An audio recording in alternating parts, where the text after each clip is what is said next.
To be a top star in WWE, it really helps to possess certain qualities. While sharp technical skills and a gift of gab are very important elements for any would-be squared circle prospect, it also greatly helps to have the airport look. That's where, when you walk through an airport, even non-wrestling fans stop and stare at you because you just look like somebody. Hulk Hogan, The Rock, Brock Lesnar, they all easily pass that public sight test. And in 1986, one young wrestler also possessed that sort of head-turning appearance, and following a rather famous tryout match with one of wrestling's finest technicians, he was earmarked as a potential successor to Hulkamania. But for a number of reasons, that life-altering push never materialized, and within a few years, that next big star faded out of the ringside galaxy altogether. His story has lived on as a curiosity for several generations of pro wrestling fans, many that consider what was, and also ponder what could have been. I'm Jack from Cultaholic Wrestling, and this is the true story of Tom Magee, pro wrestling's Mega Man.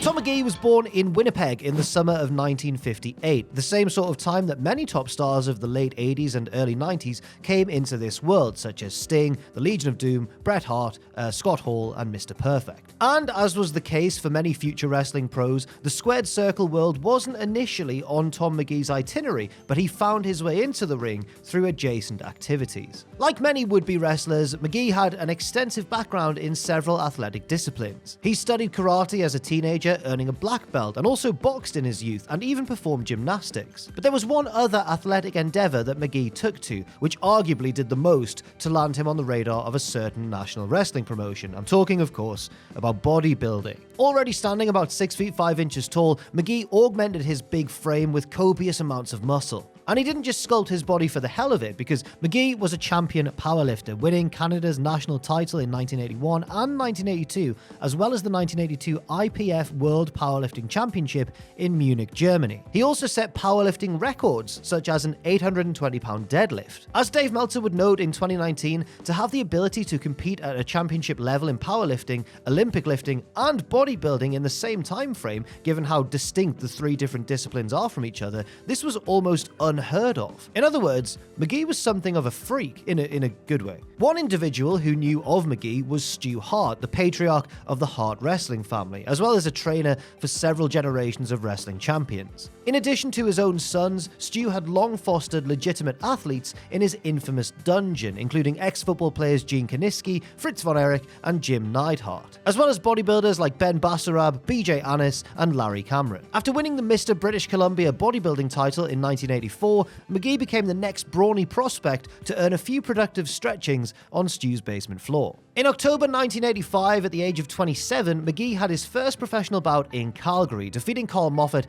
who would later gain some notoriety as Jason the Terrible. Over the month that followed, Magee worked extensively with veterans like Goldie Rogers and Mr. Hito. Soon he was taking part in handicap matches, demolishing 2 opponents at once, a tribute to his awing power. But it wasn't just power that Magee possessed in droves. As noted earlier, Magee also had a background in gymnastics, which he made sure to show off. Not only could he execute perfect handsprings and cartwheels mid-match, but occasionally in his entrances, Magee would ascend the turnbuckles, perform something similar to a shooting star press, and land on his feet after a full 360 rotation. Imagine somebody the size of maybe Drew McIntyre or Luchasaurus doing that, because that's what it looked like.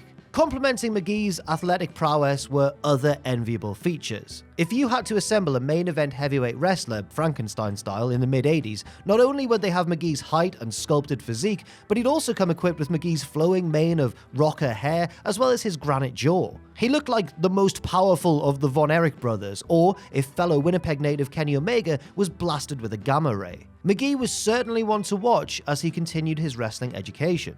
In early '86, Magee toured with All Japan Pro Wrestling, sharing the ring in brief encounters with Riki Choshu, Masanobu Fuchi, and others. Upon returning to Canada, Magee continued working for Stampede, and then that autumn, he received a shot at the big time.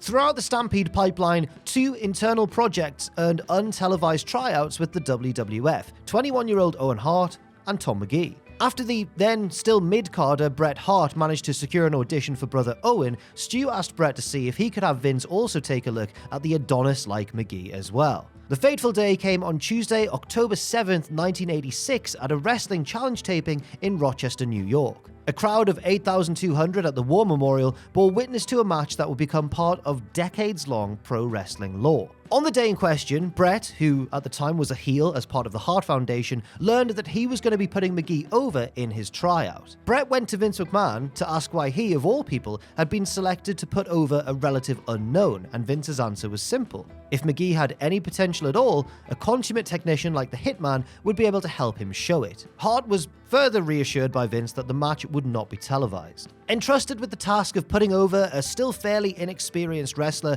Hart went to Magee in the locker room and asked for his 3 best moves. Bret would design the match around what Magee did best to maximize his chances of getting signed. As for the match itself, well, it's become legendary for a number of reasons, one of which being that it was apparently lost for some time.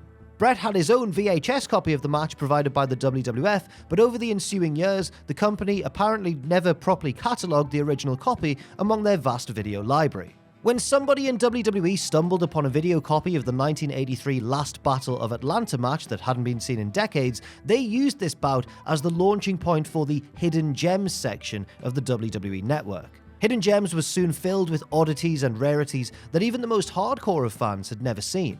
Upon Hidden Gems' launch, considerable noise was made about this borderline mythical Bret Hart-Tom Magee match, which felt like an obvious tentpole for the new series. However, video of the match was unable to be located because, as noted, WWE appeared to no longer even have a copy, as it kind of fell between the cushions somewhere, I guess. Just a few years later, in 2019, wrestling photographer Mary Kate Anthony shook up the internet wrestling hive by revealing that she possessed a copy of the match. The tape was apparently one of several given to her by Bret's friend and advisor Marcy Engelstein for conversion to DVD. Additionally, her tape was mislabeled with the incorrect year of 1989. Nonetheless, this was the match. And with internet fans salivating like the hungry dogs we are, WWE used the found footage to put together a highly anticipated documentary on this long-lost Magee audition. But enough with the backstory. Let's talk about how that audition went. The match was joined in progress with Hart holding Magee in a side headlock, and then the debuting babyface quickly demonstrated some of his potential. After freeing himself from the hold, Magee further evaded Bret with a cartwheel and a backflip before yanking him over with an arm drag, a sequence that understandably popped the Rochester crowd. The inspired athletics continued when Hart tried another charge, to which Magee performed a magnificent leapfrog before landing another arm drag. The next big spot, however, revealed a bit of a schism in Tom Magee. After countering a corner whip by running up the ropes and backflipping over Bret, Magee followed up with a very dodgy-looking dropkick at the Hitman. The flip was on par with any high-level cruiserweight, but the dropkick was decidedly less so.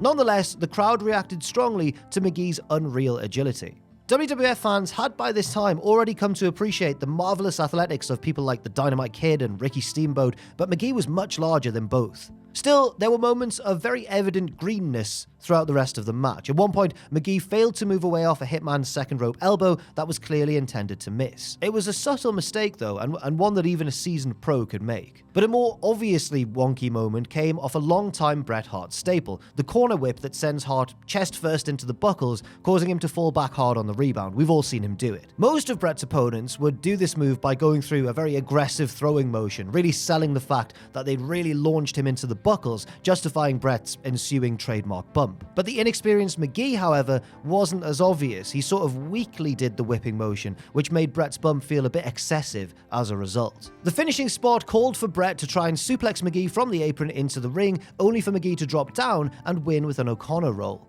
That's exactly what happened, but not without one last little glitch. An over-eager Magee initially tried to jump before Bret had even attempted the suplexing motion. Nonetheless, none of the mistakes harmed the match very much at all. From a quality standpoint, the 10-minute bout was very good by 1980s WWF standards, apart from those rough patches. More importantly, the fans in Rochester were ecstatic at Magee's victory. Also ecstatic was apparently Vince McMahon himself. After the match, Dynamite Kid told Bret that the chairman, while watching on the backstage monitor, quote, nearly wet himself and exclaimed loud enough for all to hear, "That's my next champion." Bret was considerably less starry-eyed, later writing about Magee, "As good as he looked, he was horrible, pathetically phony. I struggled to maneuver him into place without the fans realizing his shortcomings. Now that might sound like a very harsh criticism from a veteran wrestler towards somebody green and considerably less experienced. But on the other hand, let's consider this. Despite the big reception he received, Magee would never wrestle a nationally televised match with the WWF. At the dawn of 1987, Magee began working house show matches with numerous lower card wrestlers like Jose Luis Rivera, Barrio, and Terry Gibbs, all of whom were experienced TV jobbers that knew how to sell for ascending stars. However, Magee apparently struggled in these matches as none of those opponents had Bret's knack for carrying lesser workers to their most optimal performances. Bret later said of Magee's matches with Gibbs, no matter how hard Gibbs tried, they stunk the building out. Magee's negative reputation as a wrestler had preceded his match with Bret. In a 1986 Observer piece, Dave Meltzer, while making sure to note Magee's rare physical gifts, wrote at the time, "He was a very stiff and poor worker, and those in Calgary don't have kind words for his willingness to learn," adding that Magee was considered to be an ego case. As the weeks and months ticked by, Magee's work continued to not meet the company standard. Nobody Tom worked with could coax the same performance out of him that Bret did the previous year, while also camouflaging his more obvious flaws. By July 1987, Magee was out of the WWF, quitting of his own volition. His last notable bout was a dark match victory over the veteran Don Morocco at a Superstars taping in May. Not even a year had passed since his WWF debut. Magee did briefly return to the WWF in January 1988 for a Canadian house show loop, working several bouts with Iron Mike Sharp. Months later, he returned to All Japan, where he made a bit of unfortunate history. Working 22 matches in less than 1 month's time, Magee was mostly confined to less than 10-minute singles bouts. He also took part in tag matches with the likes of Tiger Mask and Jumbo Tsuruta, as well as future WWF stars John Earthquake Tenta and Big Bubba, aka the Big Boss Man. But the most notable match of Magee's excursion was a 2.5-minute match in Kawasaki against former sumo wrestler Hiroshi Wajima. The match was, to be frank, quite laughably bad, between Magee's threadbare strikes, a woeful attempt at a belly-to-belly suplex, and a rather sudden Wajima victory via Boston Crab. And it was laughably bad in the literal sense, as spectators can be heard openly laughing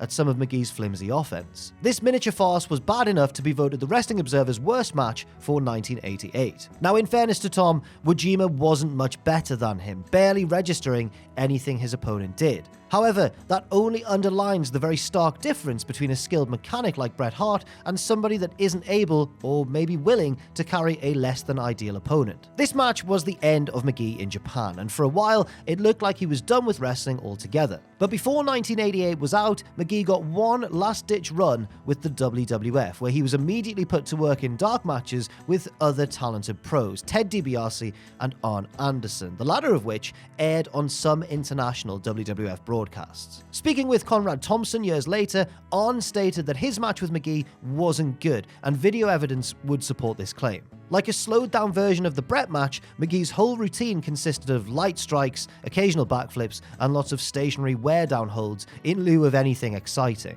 Anderson believes that the TV taping crowd quickly saw through Magee's lack of fundamental depth. In the spring of '89, the WWF then tried Magee as a heel, dubbing him Mega Man Magee, and putting Jimmy Hart with him as a manager at some house shows. Magee mostly worked with the very technically sound Tim Horner, including on a locally televised Boston Garden card that June. There, though, it was more of the same, with Horner taking all the bumps he could to try and mask Magee's limitations. It was perhaps a bad sign when the now villainous Magee tried to backflip as a means of taunting his opponent, and his foot skidded on the landing. Magee last wrestled for the WWF that July. The final matches of his career came as part of a New Zealand excursion in April 1990. 3.5 years earlier, as the legend goes, an excited Vince McMahon reportedly believed Magee was his next world champion. And it was after Magee's initial struggles that Vince did find that successor to Hulk Hogan. Many believe that the Ultimate Warrior received the push that would have been intended for Tom Magee. Destroy undercarders as a human whirlwind, capture the IC title in 1988, level up against the top upper mid-card heels for the next 2 years, and then beat Hogan in that torch-passing match to win the big belt. And while Warrior has never been mistaken for a scientific genius in the ring, he offered a lot more than Magee did. Warrior's offense was thudding, whereas Magee's was tentative. Warrior was prone to performing power moves, while most of Magee's offense was either holding his opponent in a standing armbar or throwing kicks that barely made contact. But perhaps most importantly, Magee was also less magnetic, an incredibly impressive athlete, but with less semblance of charisma or personality. Yes, the Ultimate Warrior didn't really make much sense, but he definitely had a commanding presence. Really, the Magee experiment was over as soon as Vince found a more desirable next Hulk Hogan. At the time Magee wrestled his last match, Warrior had already been WWF champion for a week. 2 years later, the man who carried Magee to the match of his life also won the WWF title for the first of what would be 5 occasions. In retirement, Magee became a trainer at Gold's Gym in Los Angeles. He resurfaced as part of that 2019 WWE Network special, the one centered on the lost footage of his most famous wrestling bout. And sometimes, a sure thing in wrestling just doesn't work out. For Tom Magee, the problems were at the fundamental level, a complex ballet of strength, speed, agility, and timing. Let's remember that pro wrestling is an incredibly difficult discipline to master, and Magee just couldn't grasp what was needed to have long-term success, despite his absurd physical gifts. Nonetheless, Magee is ironically something of a legendary figure in pro wrestling, both for his inability to find success as a sure thing, and the lore surrounding that one specific match in 1986. There are wrestlers with longer, more lucrative careers who don't possess the same fascinating mythos as Mega Man Magee. A WWF superstar that most fans never even saw when he was active, Tom Magee's place in wrestling history is entirely unique. He is at the same time the star who should, the champion that wasn't, and the curiosity that still remains. I've been Jack from Cultaholic Wrestling. Thank you very much for watching, and I'll see you soon.